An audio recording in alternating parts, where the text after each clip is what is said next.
Welcome back to Sparking News Podcast. I'm Scott, and I am your host for this next episode. So, this is going to be a quick one because I can't stand my phone. It keeps jumping in. You just saw that, didn't you? Just jumps in and out, in and out. So, until I can figure out how to do the software on StreamYard, so I could actually do like the little corner picture of me off of the computer and then the article going down, it's going to be probably quick videos because my phone sucks. So, this article comes from winteriscoming.net. They usually have some pretty decent information, usually lean towards being a friendlier site, though they don't do any like hard hitting. It's just updating people. Pretty much that's the way I see it. But by Dan, let's see, what's your name, brother? Yeah, I'm doing this on my computer. Dan Selcke. I am horrible with names. Selcke. And this is actually from 3 days ago. So Dan's talking about there was an interview with George R.R. Martin, and George R.R. Martin was interviewing with a Chicago Tribune, John Kass, Kass, about Game of Thrones, A Song of Ice and Fire, and why it's taking so long for Winds of Winter, of course. So real quick, there's some excerpts from the actual article. So Kass, we'll say Kass. Kass covered a wide range of topics, starting with how Martin feels about having millions of fans out there eager to read Winds. Eager is the word they use. I don't know about you, but I've been waiting almost, has it been a decade? Almost a decade. 2011, I believe, Dance with Dragons came out. So yeah, we're coming up on that. The long-awaited sixth book in his saga. Predictably, Martin says it's a mixed blessing. For many writers, Martin explains the problem is getting noticed at all. He has very different issues. I do indeed have millions of people waiting for this book to come out, which is I don't know why I'm doing like what I think his voice kind of sounds like. Anyways, which is very gratifying. ... But some of them are extremely impatient, and some of them are full of their own ideas about the fates of their various characters. I'm glad they can get so emotionally involved with these characters, but sometimes I yearn for the days when I could just work in quiet obscurity. ... But those days are gone for me, I'm afraid. This is the reality of my life now. Yeah, the reality of your life is that you own a home, and then like right across the street pretty much own another home just for your stuff, for your Robbie the Robot, for all the stuff you have. If you're a crappy little computer you do the books on, which I'm a huge fan of yours, sir, if you're watching this, which I doubt, or a wrangler of his, somebody. I am a huge fan of yours, okay? But like, I'm starting to read this. I haven't jumped ahead really and read this yet. I just kind of read the title and thought it'd be a great video. You've been making excuses for years now, and people are getting upset. You got trolls out there. Trolls are going to be jerks about everything. It's the freaking internet, Ever since social media, you're going to have trolls, people that just sit behind their computer and too scared to put a face to it and actually say what they mean. They hide behind their computer and write really, really rude things. Don't listen to those people. Listen to us fans. And we want the books, okay? Your whole wealth and no longer obscurity and fandom is because of those books. Yes, the movies, the show actually drew me in. When I heard the show was going to start, I read the first book. Thank God I did, because I already knew what was going to happen, but I already had my view of what the story, the people, what they're supposed to look like. And yes, it's fine. The first season was amazing. It stuck pretty close to the books for the first few seasons, actually. But right after that, I devoured the books. And then 2011 popped, and I've devoured Dance of Dragons. And now we've just been waiting. I've devoured everything that's come out. Excerpts and edited books he's done about the Dance of Dragon, the Rogue Prince, the World Book, A Song of Ice and Fire was awesome. The Targaryen one's tough to get through. It's more like a history book, but I liked it. I thought it was really cool. Magar, rock on, brother. So let's jump ahead. So,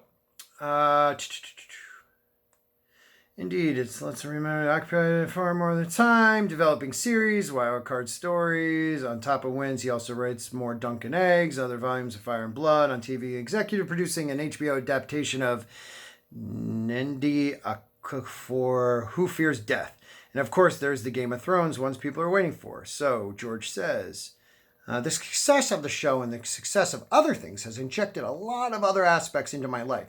So sometimes I lay in bed at night and I'm not thinking about Westeros. Think about Westeros, please. I'm thinking about some other problems I'm having. One of the other shows I'm involved with, or a deadline on an anthology I'm editing, or something that's happening with a nonprofit organization. Big ups for that, dude. You had to throw that in there to make me feel bad. That I'm started. All these other things are filling my head, and this is the delay for me. I really have to get wins done. I have to put myself on a state where I'm not being distracted by other stuff. And that period of time at night is filled with voices of Tyrion Lannister, and he sounds nothing like what I'm doing, and Arya Stark, and the other fictional characters who live inside of me. That opposed to how he prefers to, or that's opposed to how he prefers to work when he has the time to luxury in his invented world. Come on, stop using big words, dude. God. And is free to think about it's unburdened. If my writing is going well and I'm really in Westeros, it does haunt me day and night. And that's what it's supposed to do. You're supposed to be absorbed in this. So I'm not going to read this whole thing. First of all, I don't want to sound like an idiot reading out loud. But there are some other things George talked about that I thought was interesting. So they talk about trying to finish wins and stay ahead. And it didn't work. The amount of stress that was on me at the time slowed down me rather than speeding me up. All right, so that was talking about like the show where he let the show get ahead of him. And now that the show's over, any stress that is regarded is done. But of course, we have 5 successor shows, 5 freaking shows, in all different stages of development. And one of them just finished shooting the pilot episode in Northern Ireland, and another one's very close to getting a pilot order. I'm involved with those as well. Game of Thrones, that particular story may be over on TV, but it's not over for me. I still have 2 more books to write. How are you going to finish that story in 2? I'm sorry about that.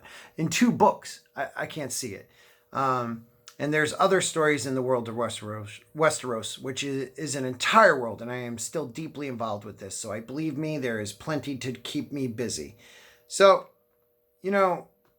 I'm going to link this article so you can read it. It's a good article, but we've been hearing this from George since like season 2 or 3, and it's like I've been defending George. I mean, you look at whatever I've posted about George. I don't think I've said anything mean. Really, always I've said is that I'm just grateful that he's given me the love of reading. I never had that before. I always, as you could see, I've learning disabilities growing up. Back then you were just called stupid or slow. When it comes to comprehension of reading, I always had a little issue with that. And when I picked up Game of Thrones, it was the first book that my mind didn't go other places. Okay, I was deep into that story. And actually it's the second book. The first books were definitely J.R.R. Tolkien. But I think Game of Thrones took me to a place I wasn't expecting, and it actually a place that I felt deeper a part of. I love, The Hobbit was a great book, and then, everything about Frodo and that trilogy of books was fantastic.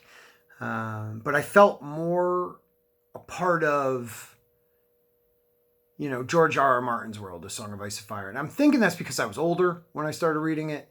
And it was graphic. It was violent at times. It was beautiful at times. It got you excited. It made you mad. It made you sad. I mean, it was like more beautiful than the TV show could ever be. So yes, you have 5 shows in development. Yes, you have all these other commitments. But please, for the love of God, finish your books. And I don't want you to rush, but I mean, you've been saying stuff about July 2020, and now it sounds like 3 days ago you're talking about, I have to finish writing. So like, where are you? And why are your editors and people not trying to put off other things for you? I mean, I'm going to go into talking about Nerdrotic after this one thing, but he did say he met him And I don't know if I was supposed to say that. You said it in a video, I think. But, George, I believe he wasn't going to start writing till after award season. So we have time. It's like, man, please, let's get this book out by 2021, or end of 2020. That's all about that. I don't want to get myself mad.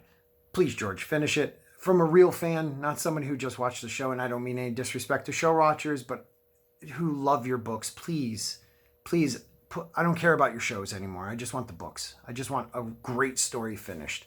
I also want to, so right now, real quick, I want to just give a shout out to a little YouTube channel called Nerdrotic. Guy by the name of Gary. I don't know if you guys know him. I mean, you are on my channel, so give him a chance, I guess. He has like 140 or 50,000 followers, whatever. I got like 120, 121. No, not 1,000, just 120 or 21. But for out of the blue, he just gave me a shout out last night on Twitter, and I jumped from 108 to like 121, 122 today, and I really appreciate that, man. He said his brother in sobriety. That means a lot to me, not just that the Fandom Menace looks out for one another, but people in sobriety should support one another, only by helping others, I can really help myself. And that's what I've learned in my 12-step programs. And I'm not going to bog you guys down with this, but you inspired me to start a channel and not be scared to put myself out there, even though my camera sucks and my phone sucks. Let go and let God. But oh God, I'm going to end this. So, Gary, thank you, man. And to all the other people in the Fandom Madness that are helping me get along, I really appreciate it. Please, let's get me up to like about 200 subscribers. And my wife, we shook on it. I could definitely get a new camera and equipment. So, please, Mrs. Sporkin promised me, okay? And we shook on it.